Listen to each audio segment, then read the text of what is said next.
¿Sabías que ahorrar en exceso también es malo? Ya te explico por qué. Y además te voy a compartir algunos secretos que usan los chinos para el manejo del dinero.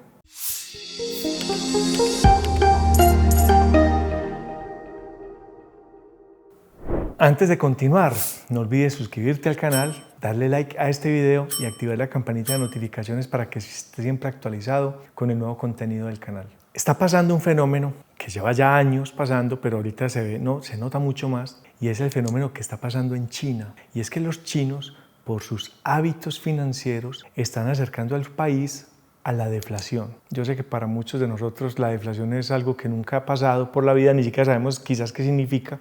Pues voy a contar qué es la deflación. Para explicarles qué es la deflación, les hablaré qué es la inflación. La inflación es la pérdida de valor del dinero en el tiempo, o lo que es otra cosa, el incremento del valor de las cosas que uno compra con el dinero. Como incrementa su valor, el dinero vale menos. Entonces, si antes tú comprabas un vehículo en 100 millones de pesos o en $25.000, ahora ese vehículo vale $32.000 o 120 millones de pesos. Ese 20% de diferencia entre un año a otro significa la devaluación que ha tenido la moneda corriente con ese bien. O sea, ha perdido un 20% de capacidad adquisitiva. Eso es inflación. O sea, finalmente la inflación es un fenómeno catastrófico para una economía, y por eso los países tienen unos bancos centrales para poder manejar la inflación, haciendo que escasee el dinero en el mercado. Si yo hago que escasee el dinero en el mercado, entonces la gente no va a querer gastar porque hay poquito dinero circulando. El banco deja de crear dinero, dejan de imprimir dinero, suben las tasas de interés en los bancos, suben las tasas de interés de tarjeta de crédito y créditos de consumo y créditos de vivienda. Entonces la gente, ¿qué hace? No compra vivienda, no compra cosas a crédito y comienza a bajar los precios de las cosas. ¿Por qué? Porque nadie está comprando. Y así es como uno puede hacer, como supera una inflación. Pero ahorita el mundo está en hiperinflación. Hay muchos países que están inflados por muchas cosas que pasaron después de la pandemia. Entonces lo que pasa es que muchos países que producían dejaron de producir, y cuando ya quisieron volver a restablecer la cadena de suministros, los barcos estaban en otra parte, los contenedores en otra, China estaba en paro, entonces fue muy difícil volver y todo se encareció, y por eso vimos fenómenos como carros que subían de precio, inclusive carros usados que subían de precio, algo que no se veía desde hacía muchísimas décadas. Entonces esa es la inflación. Entonces, ¿qué es la deflación? La deflación es el fenómeno contrario. La deflación es que el dinero vale más. Pero entonces, ¿eso qué es lo que significa también? Que se está contrayendo la economía, puesto que la gente no está gastando. ¿Cuál es el fenómeno que está pasando en China? En China es un fenómeno que es habitual, o sea, no es nuevo, pero en este momento sí está muy estudiado, porque es que como la crisis fue mundial, los chinos también deberían estar así de afectados, y no pareciera. De hecho, han bajado un montón su producción mundial, pero no pareciera, porque ellos siguen como en su mismo cuento. Filas eternas de chinos. Estuve mirando videos en internet de chinos haciendo fila para comprar bonos del tesoro. El gobierno no hace sino hacer que los ciudadanos, les dice por comerciales que compren, que se endeuden, que hay un montón de plata barata en los bancos, y los chinos no. El chino no se quiere endeudar, no le ha gustado casi nunca endeudarse, por lo tanto ese dinero no le está funcionando. ¿Por qué? Porque lo que quieren es ahorrar más e invertir más, comprar más, ahorrar más, invertir más, y sobre todo guardarlo. Empecé diciéndoles que el exceso de ahorro es dañino. Les voy a explicar por qué. Veamos el dinero como el agua. ¿Qué pasa si yo vivo en una montaña y por la montaña baja un río, y hay casas a la orilla del río, por toda la montaña, que tienen un pequeño tubito que se está pegando de ese río? Pero ¿qué pasa si yo vivo en la primera casa de arriba, la más alta, y decido empezar a ahorrar agua de ese río? Entonces hago una represa, un hueco grande, y desvío el curso del río hacia esa represa, hacia ese hoyo que hago para que se llene de agua para ahorrar. ¿Qué va a pasar? Que baja el caudal por el río hacia la gente de abajo. O sea, estoy perjudicando a la gente de abajo. Eso mismo pasa con el dinero. Cuando uno deja de usarlo, cuando uno lo guarda y lo atesora, no le está dando circulación al dinero. Y si no hay circulación, le pasa lo mismo que le pasa al agua cuando se detiene. Si yo ya lleno ese hueco de agua y ya el río sigue su curso normal, pues yo lleno un hueco de agua, esa agua comienza a tener un tema de degradación. O sea, yo tendría que artificialmente echarle algún agente químico para que se mantenga medio limpia, pero realmente el agua se pudre, el agua se detiene, el agua detenida atrae la plaga, el agua detenida busca salida, busca romperse por algún lado o se evapora. ¿Qué va a pasar? Que la gente de abajo se ve perjudicada porque no hay fluidez. Dinero es fluidez, dinero es confianza, confianza es con fe. Cuando uno está guardando y guardando guardando y guardando. Yo sé que dentro de los valores que está pasando ahí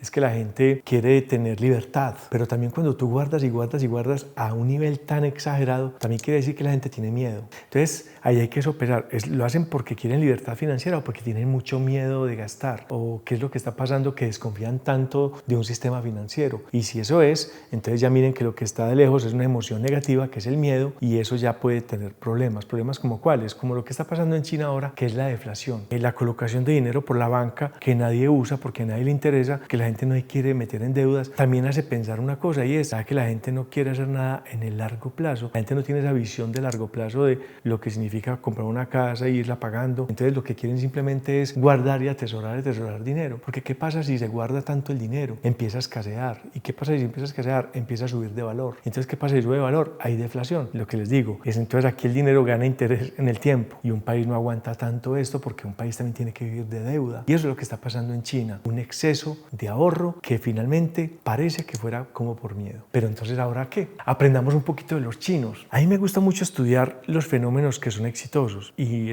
sin lugar a dudas, China, un fenómeno exitoso. Yo sé que para muchas personas el tema político les hace ruido. Yo les quiero contar una cosa. Yo no soy politólogo ni nada de eso, pero les puedo contar una cosa. China, a pesar de que se vende como un país comunista, realmente China no es comunista, es capitalista, y muy capitalista. O sea, que ese cuento que nos han metido, ese cuento ni ellos se lo creen, nadie se lo cree. Se han vendido sobre esa filosofía, pero ellos realmente son un país capitalista y demasiado agresivo cuando se habla de capital. Pero miremos una cosa, es el país del mundo. Primero, ni hablemos de la cantidad de población, porque eso es una cosa de loco. Solamente hablemos de cantidad de gente que ha sacado de la clase baja a la clase media alta. Es el país del mundo que en los últimos 30 años más gente ha sacado de la pobreza. Era un país demasiado pobre en los años 70 y 80, y ahora es uno de los países con mayor cantidad de gente que ha abandonado los hilos de pobreza y que ya están en la media alta, clase media y clase alta, pero clase media y clase alta real, no aparente, porque no están endeudados. No es la apariencia del que tiene carros y tiene casas, pero todo lo debe. No, esta gente lo tiene porque realmente es, y siguen produciendo. Es un país muy productor y con una clase emergente bastante alta que va subiendo cada vez más. O sea, como fenómeno político y económico hay mucho que aprender de ello, sobre todo con la parte de la economía. Entonces, ¿qué tienen los chinos? ¿Cuál es su filosofía de vida frente al dinero? Pues estuve investigando un poco porque, como les digo, me gusta como todos esos experimentos sociales para ver qué hacen ellos que no se hace por acá y cómo podemos hacerlo. Aunque obviamente muchas cosas las hacemos, otras cosas no estamos tan acostumbrados a hacer. Hablemos pues de lo bueno de los chinos, esas cosas que deberíamos nosotros aprender a incorporar en equilibrio en nuestra vida. Los chinos pagan en efectivo. Para un chino es absolutamente impensable que alguien se compre algo sin tener el dinero, el cash.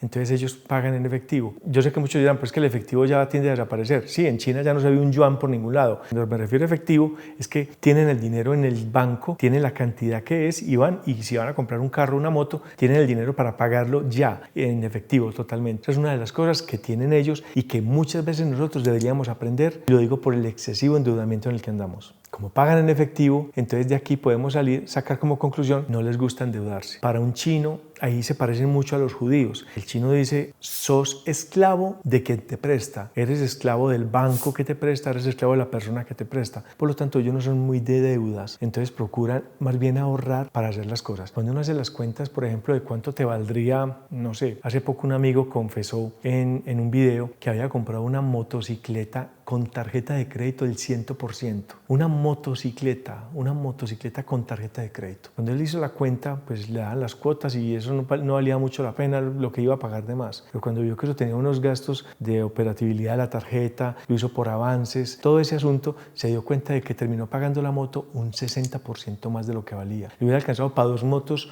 usadas tranquilamente. Entonces, uno no sabe lo que termina pagando en las cosas porque hacemos cuentas alegres, porque como queremos el bien ya, entonces inmediatamente aplanamos la curva de aprendizaje creyendo que ya con eso no tenemos que pagar tanto. Eso es falso, tenemos que pagar muchísimo por la financiación. De eso viven los bancos y viven muy bien. Por eso es que muestran nuestros reportes cada mes y cada trimestre de las ganancias.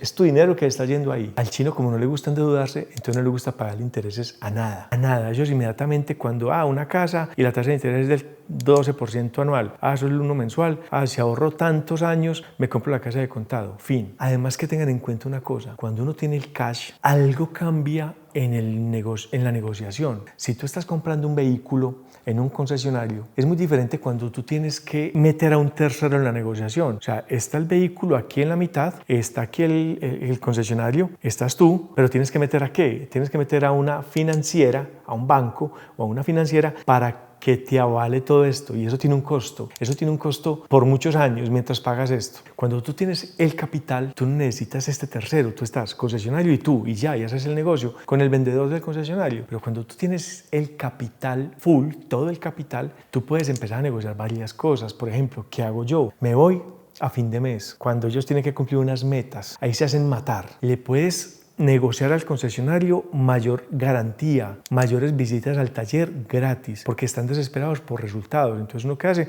Sí, pero los 20.000 kilómetros, los 30.000 kilómetros, el carro yo lo puedo traer acá sin pagar. Y con mucha seguridad te van a decir que sí. O puedes negociar un tendido de llantas, o puedes negociar en el seguro, o puedes negociar muchísimas cosas con esto. Cuando tú tienes el cash y vas a comprar una póliza de medicina prepagada, por ejemplo, una cosa es la cuota que pagas mensual, otra cosa es que tú llames a la aseguradora y digas, ¿qué pasa si pago todo un año? Aquí en Colombia te quitan un mes, o sea que te ahorras una de las cuotas del mes en el año, o sea que es como si pagaras 11 cuotas. Entonces uno cuando tiene dinero tiene una forma de negociar diferente que cuando vas a préstamo. Al chino le encanta el pronto pago y averigua por él. Es decir, lo que le acabo de decir, ¿a qué pasa si yo pago ya? ¿Cuánto me descuentan de la factura? Son impresionantes para negociar así, y en eso sí son muy parecidos a los judíos, y en eso hay mucho de la cultura nuestra paisa, que somos muy... ¿Y qué pasa si pago ya? El pronto pago es una herramienta de negociación muy importante. No es el pronto pago por una manzana en un supermercado. Estoy hablando cuando son negocios grandes,